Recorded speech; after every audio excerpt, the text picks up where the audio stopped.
Hello guys, मेरे YouTube channel पे आपका स्वागत है। आज हम लोग इस वीडियो में NCERT class 8 history class 8 history का चैप्टर 3 पढ़ेंगे। ठीक, इसके पहले चैप्टर में हम लोग पढ़े थे कि अंग्रेज हमारे देश में व्यापार करने के लिए आए और किस तरह से इतने बड़े साम्राज्य है उस पर शासन चलाए थे। ठीक, इस चैप्टर में हम लोग पढ़ेंगे कि ग्रामीण क्षेत्र पर जो अंग्रेज थे, जो ब्रिटिश ईस्ट इंडिया कंपनी थी, वो किस तरह से शासन चलाते थे, इसको हम लोग इस चैप्टर में जानेंगे। ठीक, वीडियो शुरू करें। इससे पहले एक छोटी सी रिक्वेस्ट करना चाहूँगा, यदि पहली बार इस चैनल पर आए सब्सक्राइब कर लीजिएगा, वीडियो अच्छा लगे तो लाइक जरूर कीजिएगा।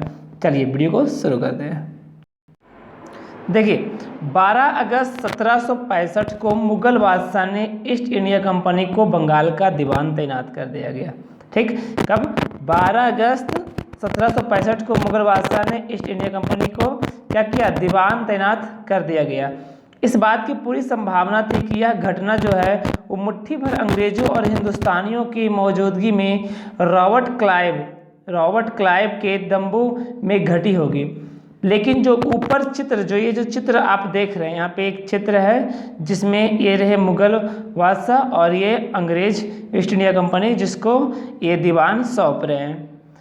यहाँ पे देखिए, ये जो घटना थी, ये कुछ लोगों के बीच हुई होगी, लेकिन चित्र की सहायता से चित्रकार ये बताया कि एक भव्य समारोह के रूप में इस तरह से जो है वो दीवान दिया गया। ठीक, चित्रकार वो दिखाने की कोशिश किया था। रॉबर्ट क्लाइव ने अपने जीवन की यादगार घटनाओं को चित्रित करने का जिम्मा सौंपा था एक चित्रकार को। बंगाल के दीवानी हाथ आ जाना अंग्रेज के लिए एक बहुत बड़ी घटना थी। रियली में एक बहुत बड़ी घटना थी, जो कि बंगाल की दीवान जो है वो अंग्रेजों के हाथों में आ गई। दीवान के तौर पर कंपनी अपने नियंत्रण वाले भूभाग के आर्थिक मामलों के मुख्य शासक बन गई थी। अब उसे अपने जमीन का शासन चलाने और आमदनी को व्यवस्थित करने का रास्ता ढूंढना था। इसके लिए उसे एक ऐसा रास्ता ढूंढना था जिससे कंपनी के बढ़ते खर्चे को पूरा करने के लिए काफ़ी आमदनी जुटाई जा सके। व्यापारिक कंपनी के नाते वह यह भी ख्याल रखना था कि वह अपनी ज़रूरत की चीज़ें खरीदती बेचती रहे। यानी कि दीवान तो मिल गई, लेकिन उसे आमदनी ढूंढना था। ठीक, इसके लिए उसने क्या किया? यानी कि आमदनी जुटाने के लिए कुछ नया रास्ता है वो खोजना अंग्रेज ने शुरू कर दिया। और समय के साथ कंपनी को यह भी समझ में आने लगा था कि उसे सावधानी के साथ आगे बढ़ना होगा। क्यों सावधानी के साथ आगे बढ़ना होगा? क्योंकि बाहरी ताकत होने की वजह से उसे उन लोगों को भी शांत रखना था जो गांव देहात में पहले शासन चला चुके थे और जिनके पास अभी भी काफ़ी ताकत और सम्मान था। ऐसे लोग, जो लोग स्थानीय सत्ता में रह चुके थे, उन्हें नियंत्रित करना तो ज़रूरी ही था, लेकिन उन्हें ख़त्म नहीं किया जा सकता था। यह काम कैसे हो, इस अध्याय में हम देखेंगे कि कंपनी में ग्रामीण इलाकों को उपनिवेश कैसे बनाया, आय के संसाधन कैसे जुटाए, लोगों को अधिकार किस तरह से तय किए और मनमाफिक फसलों की खेती कैसे कराई। तो सबसे पहले हम देखते हैं कंपनी की आमदनी किस तरह से होती थी। देखिए, कंपनी दीवान तो बन गई थी, लेकिन अभी भी खुद को एक व्यापारी ही मानती थी। कंपनी भारी भरकम लगान तो चाहते थे, लेकिन उसके आकलन और वसूली की कोई नियमित व्यवस्था करने से हिचकिचा रही थी। उसकी कोशिश यह थी कि वह राजस्व हासिल करे और कम से कम कीमत पर बढ़िया सूती और रेशमी कपड़ा खरीदे। इसी कारण 5 साल के भीतर बंगाल की कंपनी द्वारा खरीदी गई जाने वाली चीज़ों का कुल मूल्य दोगुना हो चुका था। 1865 से पहले कंपनी ब्रिटेन से सोने और चांदी का आयात करती थी और इन चीज़ों के बदले सामान खरीदती थी। अब बंगाल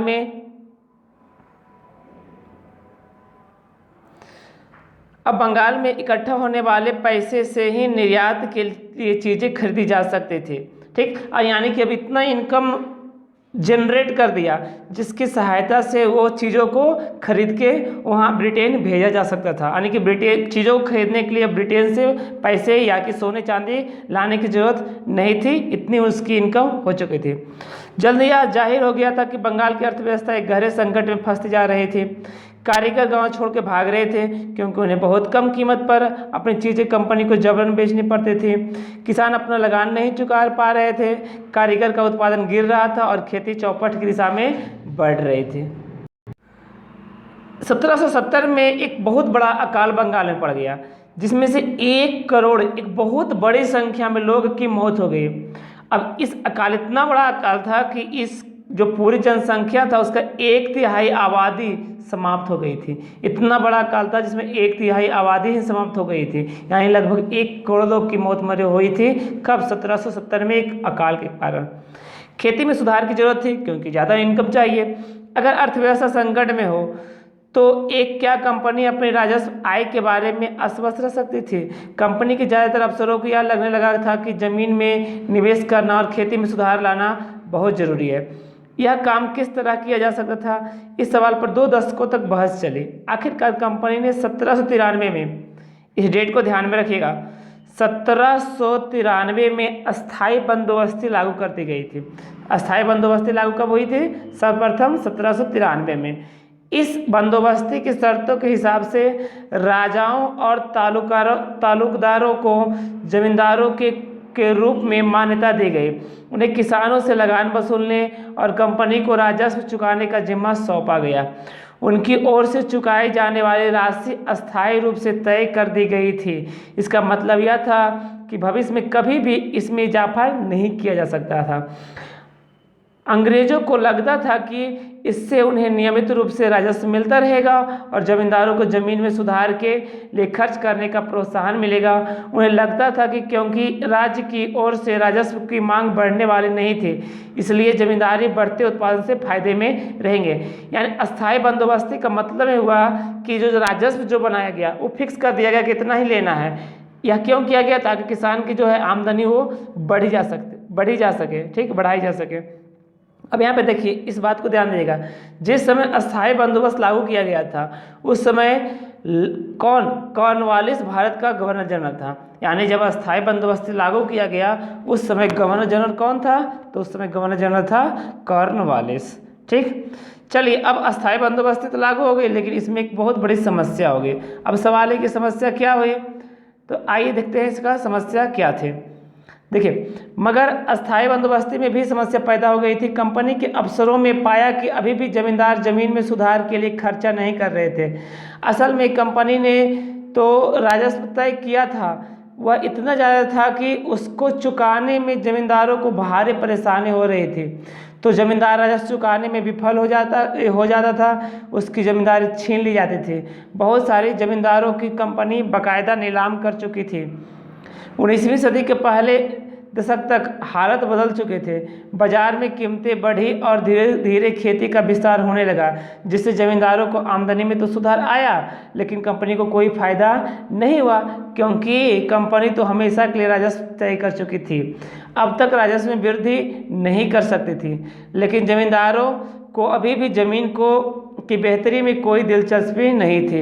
उनमें से कुछ तो बंदोबस्ती के शुरुआत सालों में ही अपनी ज़मीन गंवा चुके थे। जो बच गए थे अब उन्हें भी बिना परेशानी के निवेश खतरा उठाए आमदनी की उम्मीद दिखाई दे रहे थे। जब जमींदार किसानों को ज़मीन देकर उनसे लगान वसूल सकते थे तो उन्हें ज़मीन में सुधार की परवाह नहीं थी। दूसरी तरफ गाँव में किसानों की यह व्यवस्था बहुत दमनकारी दिखाई दी। किसान को जो लगान चुकाना था वह बहुत ज़्यादा था और ज़मीन पर उसका अधिकार सुरक्षित नहीं था। लगान चुकाने के लिए अक्सर महाजन से कर्जा लेना पड़ता था। अगर वह लगान नहीं चुका पाता था तो उन्हें पुश्तैनी ज़मीन से बेदखल कर दिया जाता था। अब यहाँ पे एक नई व्यवस्था की शुरुआत हुई। 19वीं सदी की शुरुआत में ही कंपनी के बहुत सारे अधिकारियों को इस बात का यकीन हो चुका था कि राजस्व बंदोबस्ती में दोबारा बदलाव लाना जरूरी है। जब कंपनी की शासन और व्यापार के अपने खर्चे चलाने के लिए और पैसे की जरूरत हो तो यह अस्थायी रूप से राजस्व तय करके काम कैसे चला सकती थी। बंगाल प्रेसिडेंसी के उत्तर पश्चिमी प्रांत, इस इलाका ज़्यादातर हिस्सा अब उत्तर प्रदेश में है, के लिए होल्ट मैकेंजी नामक अंग्रेज ने एक नई व्यवस्था तैयार की। कौन? होल्ट मैकेंजी नामक अंग्रेज ने एक नई व्यवस्था तैयार की जिसे 1822 में लागू कर दिया गया था। कैसी व्यवस्था थी? मैकेंजी को विश्वास था कि उत्तर भारतीय समाज में गांव एक महत्वपूर्ण सामाजिक संस्था है और उसको बचाए रखना चाहिए।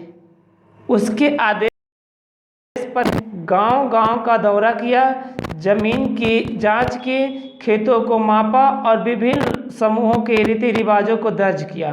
गांव के एक-एक खेत के अनुमानित राजस्व को जोड़कर हर गांव या ग्राम समूह महाल, उस समय उसको महाल कहा जाता था, से वसूल होने वाले राजस्व का हिसाब लगाया जाता था। इस राजस्व को अस्थायी रूप से तय नहीं किया गया बल्कि उसमें समय समय पर संशोधन की गुंजाइश रखी गई। राजस्व इकट्ठा करने और इससे कंपनी को अदा करने का जिम्मा जमींदार की बजाय गांव के मुखिया को सौंप दिया गया। इस व्यवस्था को महालवारी बंदोबस्ती का नाम दिया गया। महालवारी बंदोबस्ती का नाम दिया गया। ठीक, चलिए इसके बाद हम लोग बात करते हैं मुनरो व्यवस्था पर। मुनरो व्यवस्था क्या था? ब्रिटिश नियंत्रण वाले दक्षिण भारतीय इलाकों में भी अस्थायी बंदोबस्ती की जगह नई व्यवस्था अपनाने का प्रयास किया जाने लगा। वहाँ जो नई व्यवस्था विकसित हुई उसे रैयतवार यानी रैयतवारी के नाम दिया गया। कैप्टन अलेक्जेंडर रीड ने टीपू सुल्तान के साथ चले युद्धों के बाद कंपनियों द्वारा कब्जों में लिए गए कुछ इलाकों को में इस व्यवस्था का आजमा कर देख लिया था।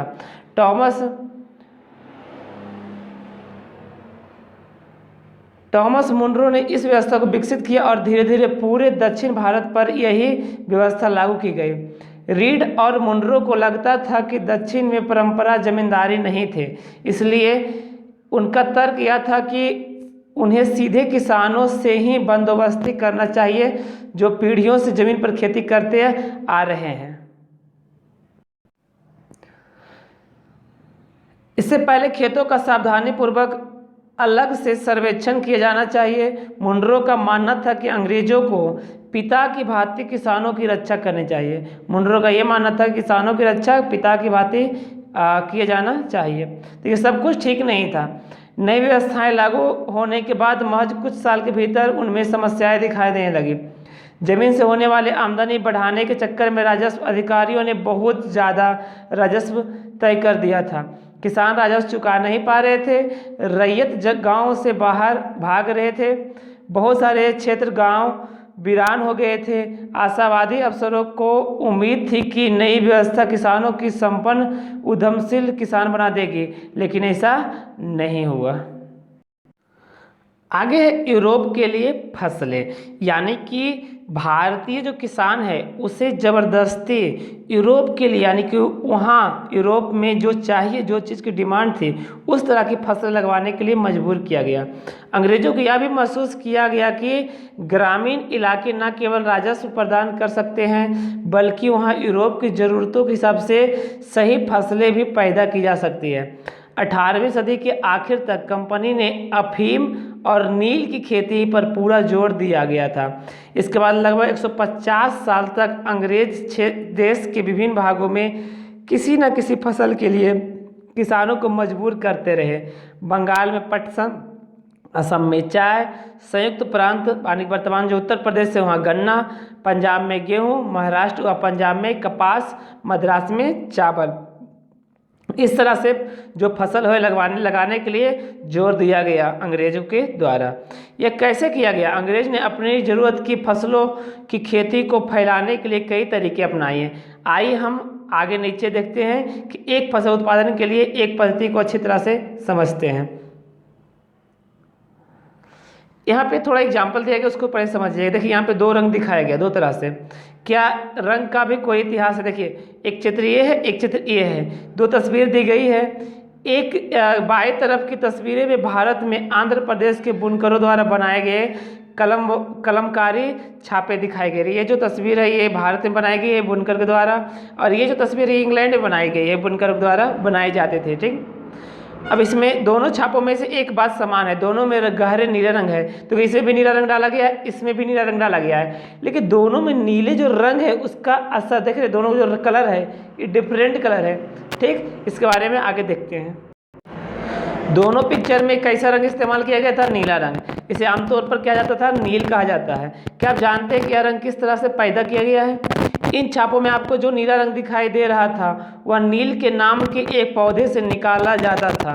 इस बात को काफ़ी संभावना है कि 19वीं सदी के ब्रिटेन में मॉरिस के छापों में इस्तेमाल किया गया नीला रंग भारत में उगने वाले नील के पौधे से ही तैयार किया गया होगा। उस समय भारत दुनिया में नील का सबसे बड़ा स्रोत था। अब सवाल है कि भारतीय नील की मांग क्यों थी? भारतीय नील की मांग इतनी क्यों थी? इस बात को देखेंगे। ठीक, नील का पौधा मुख्य रूप से उष्णकटिबंधीय इलाकों में ही उगता है। यानी नील का पौधा कहाँ उगता है? तो उष्णकटिबंधीय इलाकों में ही उगता है। 13वीं सदी तक इटली, फ्रांस, ब्रिटेन कपड़ा उत्पादन, कपड़े की रंगाई के लिए भारतीय नील का इस्तेमाल करते थे। उस समय भारतीय नील की बहुत थोड़ी मात्रा ही यूरोपीय बाज़ारों में पहुंचती थी। उसकी कीमत भी बहुत ऊंची रहती थी, इसलिए यूरोपीय कपड़ा उत्पादकों को बैंगनी और नीले रंग बनाने के लिए बोर्ड नामक एक और पौधे पर निर्भर रहना पड़ता था। बोर्ड पौधा शीतोष्ण क्षेत्र में उगता था, इसलिए यूरोप में आसानी से मिल जाता था। उत्तरी इटली, दक्षिण फ्रांस व जर्मनी और ब्रिटेन में कई हिस्सों में यह पौधा उगता था। नील के साथ प्रतिस्पर्धा से परेशान यूरोप के बोर्ड उत्पादकों ने अपनी सरकारों पर दबाव डाला कि वे नील के आयात पर पाबंदी लगा दें, मगर कपड़े की रंगने वाली तो नील को ही पसंद करते थे। नील से बहुत चमकदार नीला रंग मिलता था, जबकि बोर्ड से मिला रंग बेजान और फीका होता था। 17वीं सदी तक आते आते यूरोपीय कपड़ा उत्पादकों ने नील के आयात पर लगी पाबंदी में ढील देने के लिए अपनी सरकारों को राजी कर लिया। कैरेबियाई द्वीप समूह, सेंट डोमिंगो में फ्रांसीसी, ब्राज़ील में पुर्तगाली, जमैका में ब्रिटिश और वेनेजुएला में स्पेनिश लोग नील की खेती करने लगे। उत्तरी अमेरिका के भी बहुत सारे भागों में नील के बागान सामने आ गए थे। 18वीं सदी के आखिर तक भारतीय नील की मांग और बढ़ गई। ब्रिटेन में औद्योगिकीकरण का युग शुरू हो चुका था और उसके कपास उत्पादन में भारी इजाफा हुआ। अब कपड़ों की रंगाई की मांग और तेज़ी से बढ़ने लगी। अब नील की मांग बढ़ी, उसी दौरान वेस्ट इंडीज और अमेरिका से मिलने वाली आपूर्ति अनेक कारणों से बंद हो गई। 1783 से 1789 के बीच दुनिया का नील उत्पादन आधा रह गया था।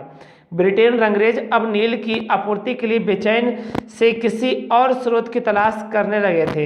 यह नील कहाँ से मिल सकता था? उसके बाद भारत में ब्रिटेन की बढ़ती दिलचस्पी। यूरोप में नील की बढ़ती मांग को देखते हुए ईस्ट इंडिया कंपनी भी भारत में नील की खेती बढ़ाने के रास्ते क्या करने लगे? ढूंढने लगे।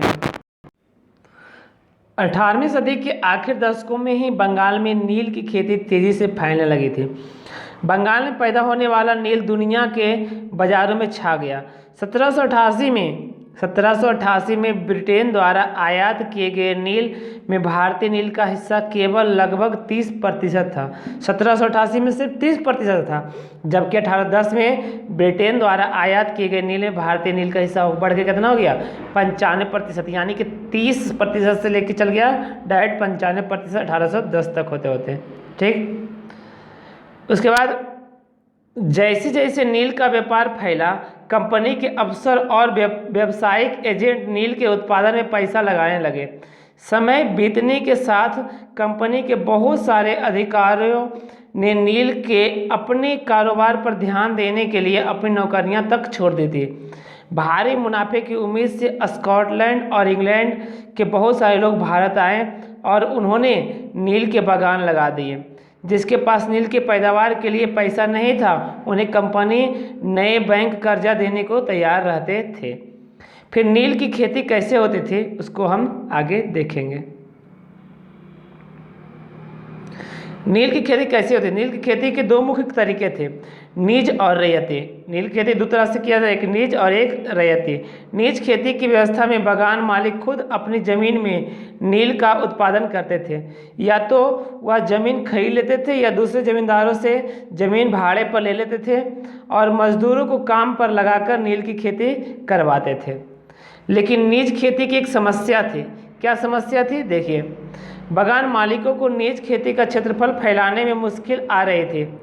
नील की खेती केवल उपजाऊ जमीन पर की जा सकती थी।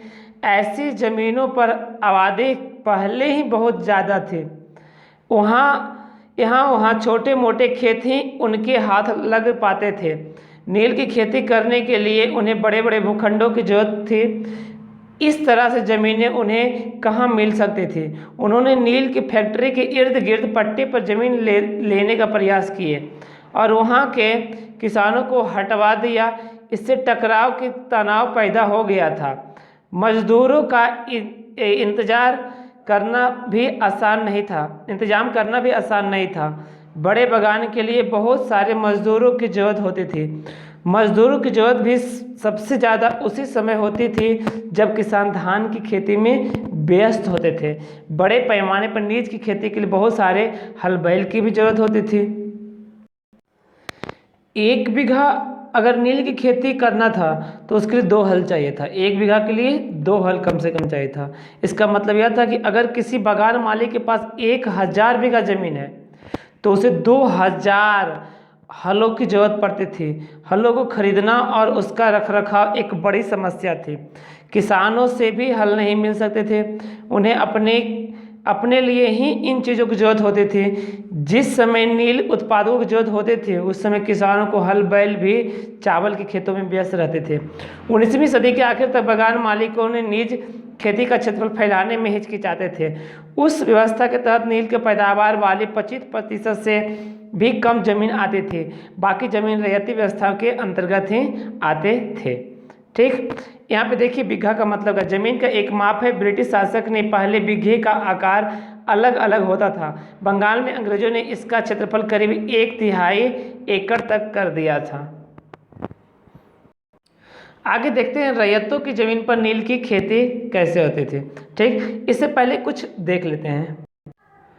यहाँ पे देखिएगा 18वीं सदी में फ्रांसीसी बगान मालिकों ने कैरिबियाई द्वीप समूह में स्थित फ्रांसीसी उपनिवेश जो सेंट डोमिंगो में नील और चीनी का उत्पादन शुरू कर दिया था। इन बगानों में काम करने वाले अफ्रीकी गुलाम 1791 में बगावत पर उतर गए थे। और जो अफ्रीकी गुलाम वहाँ काम करते थे वो 1791 में क्या बगावत करने पर उतर गए थे। उन्होंने बगान को जला दिए और अपने धनी मालिकों को मार डाला। 1792 में फ्रांस ने अपने उपनिवेशों में दास प्रथा समाप्त कर दी थी। इस घटनाओं की वजह से कैरिबियाई द्वीपों में नील की खेती ठप हो गई थी।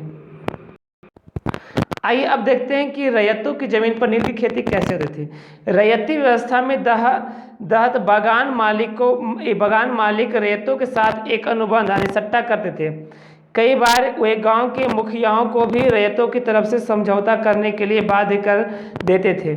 जो अनुबंध पर दस्तखत कर लेते थे उन्हें नील उगाने के लिए कम ब्याज दर पर बगान मालिकों से नगद कर्जा मिल जाता था। कर्जा लेने वाले रैयत को अपनी कम से कम 25% जमीन पर नील की खेती करनी होती थी। बगान मालिक बीज और उपकरण मुहैया कराते थे, जबकि मिट्टी को तैयार करने, बीज बोने, फसल की देखभाल करने का जिम्मा काश्तकारों के ऊपर रहता था। उसके बाद जब कटाई के बाद फसल बगान मालिकों को सौंप दी जाती थी तो रैयत को नया कर्जा मिल जाता था और वही चक्र बार बार दोहराया जाता था। यहाँ पे देखिए नील का एक कारखाना जिसका यहाँ पे चित्र बनाया गया है। ठीक, देखिए नील गांव आमतौर पर बगान मालिकों की फैक्ट्रियों के आसपास ही होते थे। कटाई के बाद नील के पौधे को कारखानों में स्थित बैटस पानी की हौद में पहुंचा दिया जाता था। रंग बनाने के लिए 3 या 4 कुंडों की जरूरत पड़ती थी। प्रत्येक हौद का अलग अलग काम था। नील के पौधों से पत्तियों को तोड़कर अपने एक कुंड में गर्म पानी में कई घंटों तक डुबोया जाता था। एक हौद का किण्वन या स्टीपर कुंड कहा जाता है। जब पौधे किण्वित हो जाते थे तो द्रव में बुलबुले उठने लगते थे। अब सड़ी हुई पत्तियों को निकाल दिया जाता था और द्रव को एक और हौद में छान लिया जाता था। दूसरा हौद पहले हौद के ठीक नीचे होता था। दूसरे हौद में एक घोल लगाकर हिलाया जाता था और पैडलों से खंगाला जाता। पैडल मतलब ये रहा, ये देखिए जो आपका स्टिक दिख रहे हैं, ये जो पैडल हो इसको पैडल बोलते थे। ठीक, जब द्रव हरा और उसके बाद नीला हो जाता था तो हौद में चूने का पानी डाला जाता था। धीरे धीरे नील की पापड़ियों नीचे जम जाती थी और ऊपर साफ द्रव निकल आता था। द्रव को छान कर अलग कर लिया जाता था और नीचे जमी नील की गाद नील की लुगदी और दूसरे कुंड में डाल दिया जाता था। इसके बाद उसे निचोड़कर बिक्री के लिए सुखा दिया जाता था। तो इस तरह से हम लोग यहाँ पे देखें कि नील का उत्पादन कैसे होता है। ठीक, यहाँ पे आगे देखिए जो कर्ज उससे मिलता था वो चक्र लगातार शुरू हो जाता था, हमेशा चलते रहता था। जो किसान पहले इस कर्जों से बहुत आकर्षित होते थे उन्हें जल्द ही समझ में आ गया कि अब यह व्यवस्था कितनी कठोर है। उन्हें नील की जो कीमत मिलती थी वह बहुत कम थी और कर्जों का सिलसिला भी कभी भी खत्म नहीं होता था। यानी कि समस्याएँ और भी थी। बगान मालिक चाहते थे कि किसान अपने समय बढ़िया खेतों में ही नील की खेती करे, लेकिन नील के साथ परेशानी यह थी कि उसकी जड़ें बहुत गहरी होती थी और वह मिट्टी की सारी ताकत खींच लेती थी और नील की कटाई के बाद वहाँ धान की खेती नहीं की जा सकती थी। आगे देखिएगा नील विद्रोह और इसके बाद यानी कि नील विद्रोह के बारे में देखते हैं कि नील का विद्रोह किस तरह से हुआ। देखिए, मार्च 1859 में बंगाल के हजारों रैयतों ने नील की खेती से इनकार कर दिया। जैसे जैसे विद्रोह फैला, रैयतों ने बगान मालिकों को लगान चुकाने से भी इनकार कर दिया। वे तलवार, भाले और तीर कमान लेकर नील की फैक्ट्रियों पर हमला करने लगे। औरतें अपने बर्तन लेकर लड़ाई में कूद पड़े। बगान मालिकों के लिए काम करने वालों का सामाजिक बहिष्कार कर दिया गया। बगान मालिकों की तरफ से लगान वसूली के लिए आने वाले गुमास्ता एजेंटों को पिटाई कर दी गई। रैयतों ने कसम खा ली कि ना तो वे नील की खेती के लिए कर्जा लेंगे और ना ही बगान मालिकों के लाठीधारी गुंडों से डरेंगे। नील के किसान चुप बैठने को तैयार नहीं थे। क्यों? उन्हें बगावत की ताकत कहाँ से मिली? इसमें कोई शक नहीं कि नील की खेती अत्यंत दमनकारी थी, लेकिन जो लोग दबे होते वे हमेशा बगावत नहीं करते। ऐसा कभी कभी ही होता है। 1859 में नील रैयतों को लगा कि बगान मालिकों के खिलाफ बगावत में उन्हें स्थानीय जमींदारों, मुखियाओं का भी समर्थन मिल सकता है। बहुत सारे गांवों में जिन मुखियाओं ने से नील के अनुबंध पर जबरन दस्तखत कराए गए थे, उन्होंने ही नील किसानों को इकट्ठा किया और लाठियों के साथ अपने सामने की लड़ाई लड़ी। कई स्थानों पर रैयतों को बगावत के लिए उकसाते हुए खुद जमींदार गांव घूमने लगे। जमींदार इस बात से परेशान थे कि बगान मालिकों की ताकत बढ़ती जा रही थी और बगान मालिक जबरन लंबे समय के लिए उनसे ज़मीन ले रहे थे। नील किसानों का ये भी लग रहा था कि अंग्रेजी सरकार भी संघर्ष में उसका साथ देगी। 1857 की बगावत के बाद ब्रिटिश सरकार एक और व्यापक विद्रोह के खतरे में डरी हुई थी। जब नील की खेती वाले जिलों में एक और बगावत की खबर फैली तो लेफ्टिनेंट गवर्नर ने 1859 की सर्दियों में इलाके का दौरा किया। रैयतों को लगा कि सरकार उनकी दुर्दशा से परेशान है। बरसात में मजिस्ट्रेट एल्से ईडेन ने एक नोटिस जारी किया जिसमें कहा गया कि रैयतों को नील के अनुबंध मानने के लिए मजबूर नहीं किया जाए। ठीक, अब यहाँ पे देखिए एक नील की गांव की एक गीत यहाँ पे दिया गया है, इसको आप चाहें तो पढ़ सकते हैं। अब उसके बाद यह इस नोटिस के आधार पर लोगों को यह खबर फैल गई कि रानी विक्टोरिया ने नील की खेती न करने का हुक्म दे दिया। ईडन किसानों को शांत करने के विस्फोटक स्थितियों को नियंत्रित करने की कोशिश कर रहे थे। उसकी कार्रवाई को किसानों ने अपने विद्रोह का समर्थन मान लिया। जैसे जैसे विद्रोह फैला, कलकत्ता के पढ़े लिखे लोग भी नील के झीलों के ओर बढ़े चले। उन्होंने रैयतों की दुर्दशा, बगान मालिकों की जोर जबरदस्ती और अत्याचारी को नील व्यवस्था के बारे में लिखना शुरू कर दिया। इस बगावत से परेशान सरकार को बगान मालिकों की रक्षा के लिए सेना बुलानी पड़ी।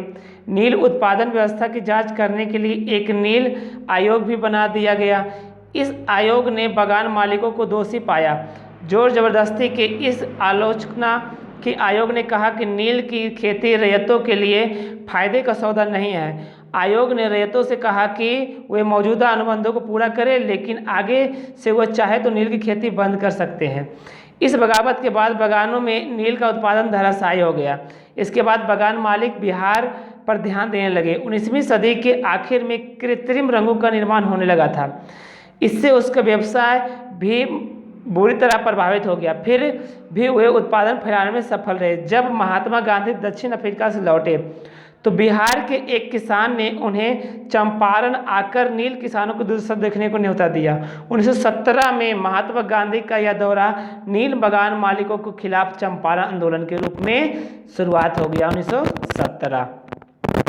अब यहाँ पे देखिए कुछ बातें हैं। भीख मांग लूँगा परंतु नील नहीं उगाऊंगा। चांदपुर थाना हरदरी के एक नील काश्तकार हाजी मुल्ला से मंगलवार 5 जून 1860 को नील आयोग के सदस्यों ने बात की। हाजी मुल्ला ने कुछ सवालों के जवाब इस तरह दिए। WH सीटरकार, नील आयोग के अध्यक्ष, क्या अब तुम नील की खेती के लिए तैयार हो? अगर नहीं तो किस तरह के शर्तों पर खेती करना चाहोगे? तो ये बोलता है, मैं नील उगाने को तैयार नहीं हूँ। मुझे नहीं पता कि कोई भी नई शर्तें मुझे संतुष्ट कर सकती है। श्री साले वो बोले, क्या तुम 1 रुपया प्रति बंडल की कीमत पर भी खेती नहीं करना चाहते? उसके बाद ये बोलता है कि नहीं, मैं नहीं करूँगा। नील उगाने की बजाय मैं कहीं और चला जाऊँगा, भीख मांग लूँगा परंतु नील नहीं उगाऊँगा। इस तरह से नील विद्रोह का यहाँ पे शुरुआत हो चुका था। ठीक, चलिए इस तरह से आगे हम लोग यहाँ पे देखेंगे कि वेस्ट इंडीज़ में नील के उत्पादन किस तरह से होते थे। देखिए 18वीं सदी की शुरुआत में एक फ्रांसीसी मिशनरी